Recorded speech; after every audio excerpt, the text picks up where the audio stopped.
भारतीय जनता पार्टीची आज प्रदेश पदाधिकारी बैठक झाली। त्यानंतर कार्यकारिणी समितीची बैठक चालू आहे। खरं तर भारतीय जनता पक्षाच्या कार्यपद्धतीचा हा भाग आहे। राष्ट्रीय कार्यकारिणी झाल्यानंतर राज्यांची कार्यकारिणी बैठका होतात। केंद्रीय स्तरावरचे जे विषय राज्य आणि मग त्यानंतर जिल्हा आणि त्यानंतर तालुका मंडल स्तरापर्यंत न्यायचे असतात, त्या कार्यक्रमांबद्दलची चर्चा होते आणि राज्याचे म्हणून राज्य स्तरावरचे जे विषय असतात त्यामध्ये सुद्धा या कार्यकारिणीच्या बैठकांमध्ये चर्चा विमर्श होऊन राज्यस्तरीय निर्णय घेतले जातात। आजच्या या कार्यसमितीमध्ये 3 प्रस्ताव संमत झाले। माननीय देवेंद्रजींचं समारोपाचं भाषण होईल आणि माननीय आमचे केंद्रीय नेते सी.टी. रवीजी, शिवकुमारजी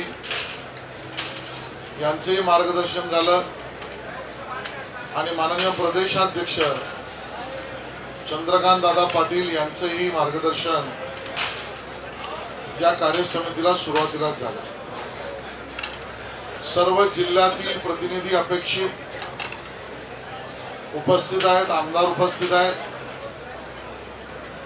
आणि अपेक्षित सगळ्यांच्या उपस्थितीमध्ये ही कार्यकारिणी होते आहे। जसं मी सांगितलं की 3 प्रस्ताव आहेत, ज्यामध्ये या केशवजी राजकीय प्रस्ताव आणि कृषी विषयक प्रस्ताव, ओबीसीना जे आरक्षण निवडणुकांमधलं मिळालं त्याबद्दलचा एक प्रस्ताव, अशी त्याची सगळी भूमिका आहे।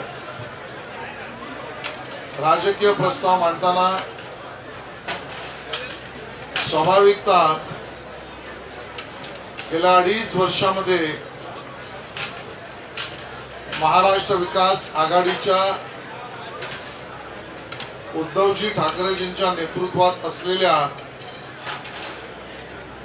सरकारने महाराष्ट्रात अधोगती कशी केली, या पार्श्वभूमीवर एक उठाव शिवसेनेत एकनाथ शिंदेजींच्या नेतृत्वात झाला। आपण सगळ्यांनी तो पाहिला आणि मग नवीन सरकार जे भारतीय जनता पार्टी आणि बाळासाहेब ठाकरेजींच्या विचारांची शिवसेना या युतीतून जे जन्माला आलंय, त्याबद्दल महाराष्ट्राचे मुख्यमंत्री माननीय एकनाथ शिंदेजी यांचं अभिनंदन या प्रस्तावामध्ये आम्ही केलं। माननीय एकनाथ शिंदेजींच्या अभिनंदनाबरोबर भारतीय जनता पक्षाच्या शीर्षस्थ नेतृत्वाने सूचित केल्याप्रमाणे लगेच माननीय देवेंद्र फडणवीसजींनी पक्ष देईल ती भूमिका मान्य केली। त्या पद्धतीच्या त्यागाबद्दल त्यांचं धन्यवादही या प्रस्तावात भारतीय जनता पक्षाने केला। मी संपूर्ण प्रस्ताव वाचत नाही, पण गेल्या 2-2.5 वर्षामध्ये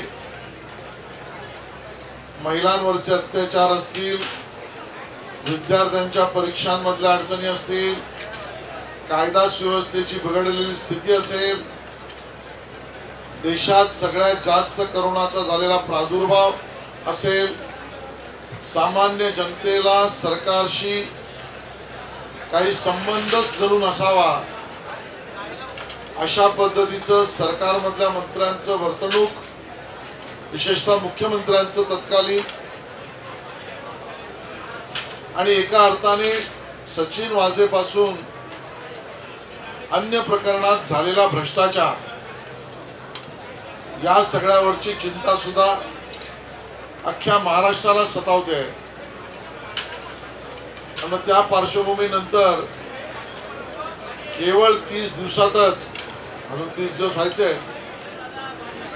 पण पहिल्या 3 कॅबिनेटमध्येच महाराष्ट्र हिताच्या निर्णयांची मालिकाच या नवीन शिंदे फडणवीस सरकारने घेतली आपल्याला दिसत आहे. मग पेट्रोल डिझेलवरचे कर कमी करणं असो, शेतकऱ्यांना कुठल्याही अटीविना 50,000 रुपयाची मदत असो, मी 30 दिवसात 3 महिन्यात ओबीसीचं आरक्षण घेऊन दाखवीन म्हणणाऱ्या देवेंद्रजींच्या आणि एकनाथजींच्या नेतृत्वातल्या सरकारने 30 दिवसातच विविध बैठका, कायदेशीर प्रक्रिया, कॉन्फरन्सेस, काउन्सिलिंग आणि प्रत्यक्ष कोर्टासमोर मांडणी यावर आमच्या ओबीसी समाजाचं निवडणुकातलं आरक्षण जे ठाकरे सरकारच्या काळात गेलं होतं, किंबहुना घालवलं होतं, ते ओबीसी समाजाला मिळवून दिलं. मग संभाजीनगरचा विषय असो, धाराशिवच्या नामकरणाचा विषय असो, दिबा पाटीलांच्या नावाने विमानतळाचा विषय असो,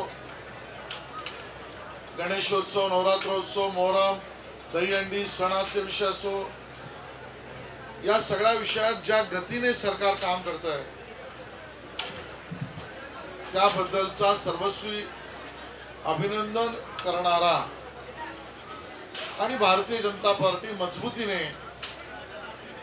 महाराष्ट्राचे सर्व सन्माननीय मुख्यमंत्री एकनाथजी शिंदे व सन्माननीय उपमुख्यमंत्री देवेंद्र फडणवीसजींच्या मागे संपूर्ण ताकदीने उभी आहे. या पद्धतीचा प्रस्ताव आम्ही त्या ठिकाणी मांडला. कृषीचा प्रस्तावही चर्चेला गेलाय. ओबीसी आरक्षणाबद्दल मी या ठिकाणी सांगितलं. संघटनात्मक काही कार्यक्रम केंद्रातून आणि राज्यातून, मग अमृत महोत्सव देशाचा आपण साजरा करतोय, त्यामुळे हर घर तिरंगा सशक्त बूथ अभियानामध्ये ज्या बूथ मध्ये परंपरागत भारतीय जनता पक्षाला समाधानकारक मतं मिळण्यापासून आम्ही वंचित राहिलो, त्या बूथ मध्ये पक्षाचं काम वाढावं यापासून केंद्रीय मंत्र्यांच्या दौऱ्यापर्यंत या सगळ्या आगामी कार्यक्रमांची चर्चा सुद्धा काही प्रमाणात झाली, काही प्रमाणात होईल. एकंदरीतच ही कार्यकारिणी माननीय देवेंद्रजींच्या समारोपाच्या भाषणात भाजप महाराष्ट्राच्या राज्यस्तरीय युनिटला येऊ घातलेल्या जिल्हा परिषदा, पंचायत समित्या, नगरपालिका, महानगरपालिका, नगरपंचायती या निवडणुकीत यश मिळवण्याचा सुकर मार्ग हा माननीय देवेंद्रजींच्या भाषणातून कार्यकर्ते घेऊन जातील आणि जिल्ह्यात पुढच्या कार्यकारिण्या होतील. धन्यवाद.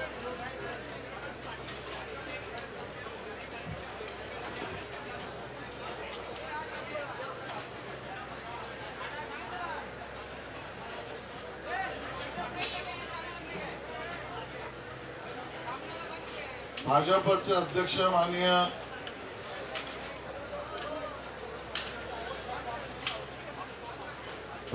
अध्यक्ष माननीय चंद्रकांत दादा पाटील यांनी तत्कालीन प्रासंगिक त्यावेळेला कार्यकर्त्यांच्या मनातील भावार्थ त्या ठिकाणी प्रदर्शित केला. माननीय चंद्रकांत दादा पाटलांचंही ते मत नाही ना माननीय चंद्रकांत दादांचा तो निर्णय आहे. त्यामुळे भारतीय जनता पक्षाने या प्रस्तावात तत्कालीन कार्यकर्त्यांना जो धक्का बसला त्याबद्दलचं विश्लेषण करणारा तो भावार्थ आहे.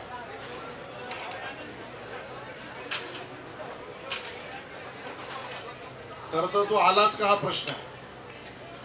तो व्हिडिओ आलाच का हा प्रश्न आहे, पण तो अंतर्गत प्रश्न आहे, अंतर्गत सोडवा.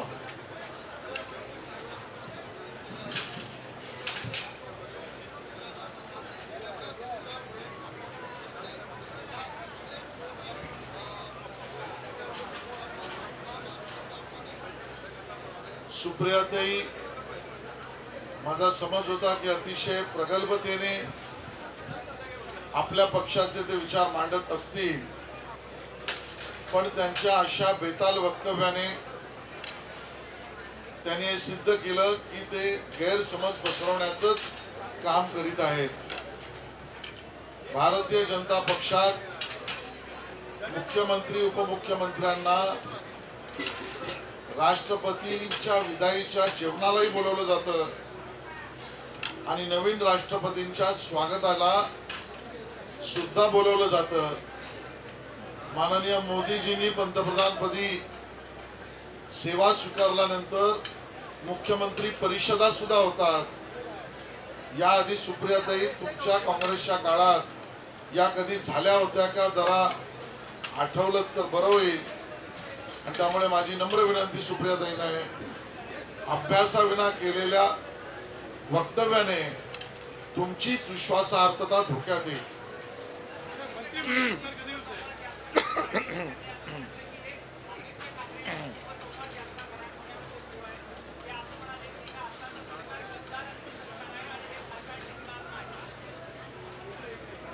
आपल्या शिवसंवाद यात्रेत आदित्य ठाकरेंनी काय बोलावं हा सर्वस्वी त्यांचा प्रश्न आहे.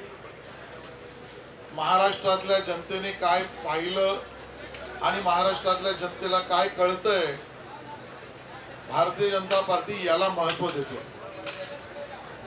आदित्यना स्वतःचा चेहरा लपवण्यासाठी किंबहुना स्वतःचा चेहरा उजळ आहे हे दाखवण्यासाठी समोरच्यांचा चेहरा काळा करावा ही त्यांच्या कामाची पद्धत.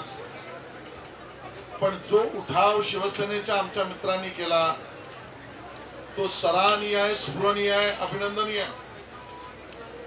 बाळासाहेबांचा विचार टिकवण्यासाठी शिवसैनिक प्रयत्न करतोय, आमदार उठाव करतायत, पदाधिकारी संघर्ष करतायत, हे चित्र महाराष्ट्र पाहतोय. आणि दुर्दैवाने बाळासाहेबांच्या परिवारातीलच लोक ज्यांच्या विरोधात बाळासाहेबांनी आयुष्यभर संघर्ष केला, त्या सोनियाजींची काँग्रेस किंवा शरद पवारांची राष्ट्रवादी यांची पालखी कशी वाहतायत हे दुर्दैवाने महाराष्ट्र बघतोय.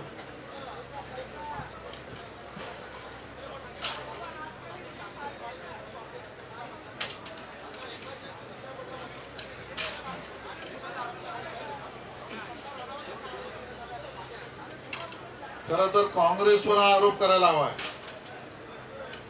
भारताच्या स्वतंत्रतेनंतर इंग्रजांनी दिलेल्या शिक्षण व्यवस्थेतून आपल्या सरकारला आणि विचाराला पोषक होईल अशाच पद्धतीच्या अभिव्यक्ती स्वातंत्र्याचं समर्थन काँग्रेसने केलं. केवळ तेवढंच नाही तर या देशामध्ये राहणाऱ्या प्रचंड विरोधकांच्या विचाराची लोक सुद्धा ज्या विचारांवर भरोसा ठेवतात त्याबद्दलचा कुठलाही सिनेमा किंवा अभिव्यक्ती स्वातंत्र्याचं माध्यम काँग्रेसने दडपून टाकलं. आता अभिव्यक्ती स्वातंत्र्याची खुली सूट मिळाल्यावर मोदीजींच्या राज्यात दुसरी बाजू सुद्धा समोर येते आणि त्यामुळे दुसरी बाजू समोर आल्यावर माझी पळताभुई थोडी होईल ही काँग्रेसची अवस्था झालेली आहे.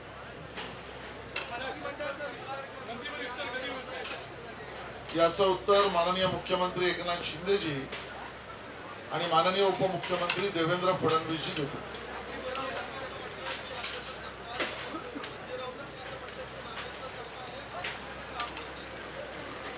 कदाचित कार्यकाल संजय राऊतांच्या वक्तव्यामधला बदलला असेल. राऊतांचं हे वक्तव्य फडणवीस आणि शिंदेच्या नेतृत्वाला सरकारला लागत नसून त्यांच्याच पक्षाच्या असलेल्या तत्कालीन मुख्यमंत्री उद्धव ठाकरेजींच्या नेतृत्वातल्या सरकारला चपकल बसतंय आणि म्हणून कोणी बोललं तर डोळं फोड, कोणी बोललं तर घरात घुसून अटक कर, कोणी विरोधात बोललं तर त्याचं मुंडन कर, कोणी विरोधात बोललं तर तो केंद्रीय नेता असला तरी त्याला अटक कर. असंख्य अशी उदाहरणं. अगदी मीडियाच्या मित्रांना सुद्धा विरोधात स्टोरी केली तर घरातून मुसक्या बांधून अटक कर. हे उद्धवजींचं सरकार. संजय राऊत, तुम्ही गजनी होऊ नका ही अपेक्षा.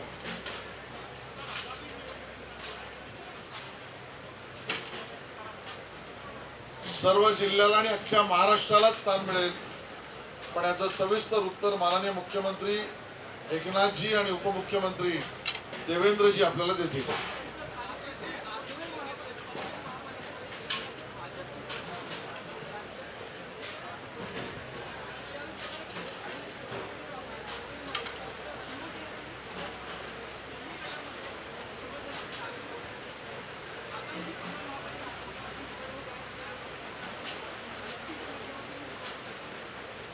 याचा अंतिम निर्णय एकनाथ शिंदेजी आणि देवेंद्र फडणवीस म्हणून घेतील.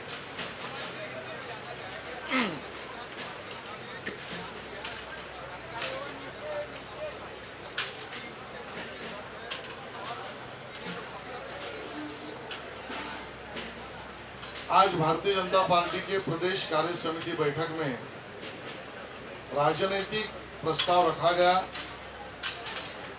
और उस प्रस्ताव पर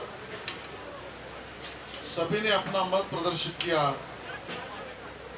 इस प्रस्ताव के माध्यम से भारतीय जनता पार्टी महाराष्ट्र ने हिंदुत्व के लिए और बाला साहेब ठाकरे जी के विचारों को जागरूक रखकर उस पर मार्गक्रमण करने के लिए एकनाथ शिंदे जी के नेतृत्व में शिवसेना के साथ भारतीय जनता पार्टी ने जो अलायंस की, इस निर्णय का हमने स्वागत किया.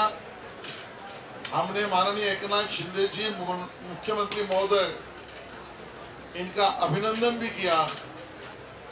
साथ ही में पार्टी का आदेश मुझे सबसे ऊपर है ये मानकर उप मुख्यमंत्री इस नाते सेवा में जुटे देवेंद्र फडणवीस जी के त्याग के लिए उनका धन्यवाद भी किया.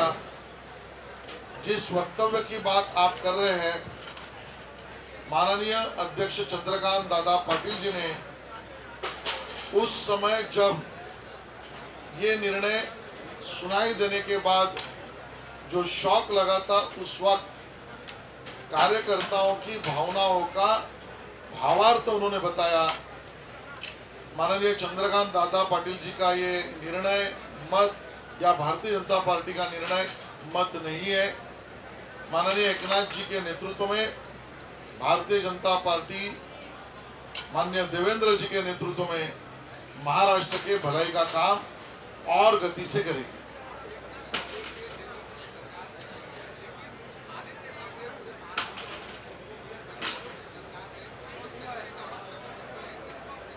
क्या वक्तव्य कर रहे?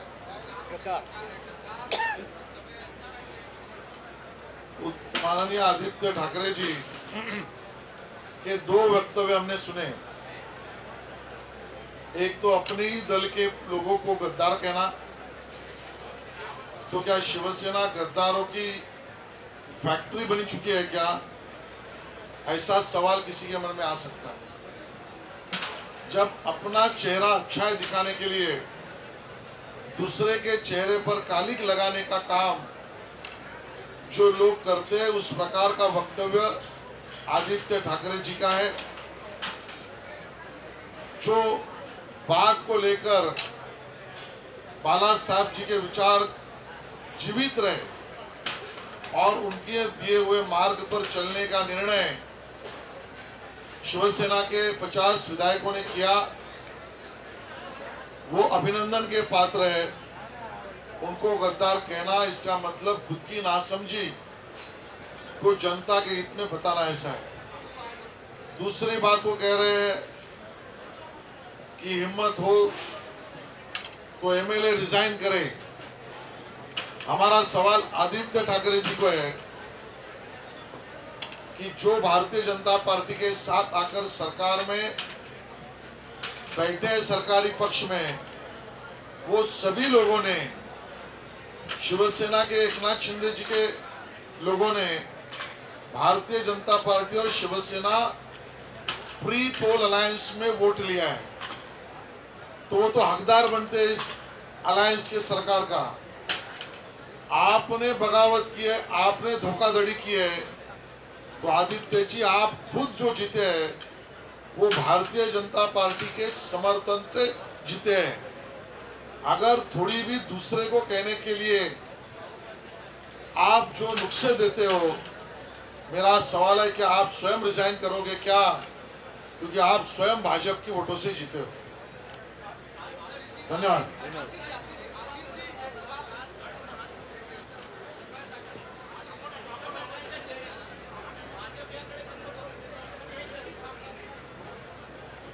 केवळ तेव्हाच्या मुख्यमंत्री उद्धव ठाकरेजींना प्रश्न विचारले तर केसेस दाखल होत होत्या, हल्ले होत होते। अडचणी देणाऱ्या गोष्टी विचारल्या तर तुरुंगात टाकलं जात होतं। त्यावेळेला शरदचंद्र पवारांपासून बुद्धिमंत पत्रकार सांगत होते महाराष्ट्राच्या मुख्यमंत्र्यांचा अवमान कोणीच करता कामा नये। आज या सगळ्यांची तोंड का शिवली आहेत? ज्या वेळेला माननीय मुख्यमंत्र्यांच्या पोस्टरला किंवा पिक्चरला अशा पद्धतीचे अपमानित आणि अवमानित करत असतील, तर उद्धव ठाकरेजींची शिवसेना ही महाराष्ट्राचा अपमान करते आणि एकनाथ शिंदेजींच्या पोस्टरला काळं फासून महाराष्ट्र द्रोह करते, असं आमचं म्हणणं आहे।